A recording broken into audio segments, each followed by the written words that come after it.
Sebelum ini pernah tertipu dengan skema emas sebanyak RM8,000. Sekarang sudah ada simpanan emas sebanyak 210 gram emas dalam simpanan emas di Public Gold.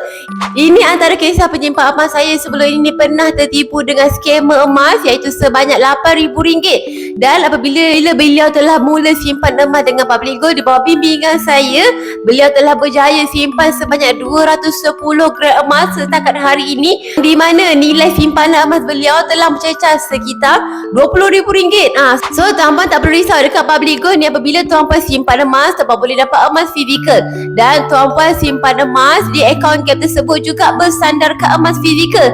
Dan jangan risaulah, selama 18 tahun Public Gold ditubuhkan, tak pernah lagi simpan emas tak dapat emas, tak pernah lagi jual emas tak dapat duit cash.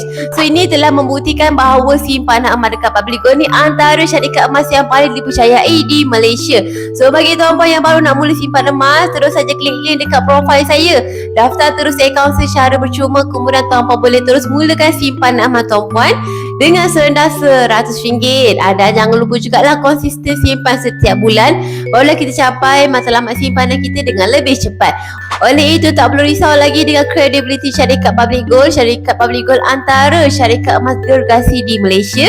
Jom terus mula simpan emas hari ini. Akhir kata macam biasalah, senangnya nak simpan emas.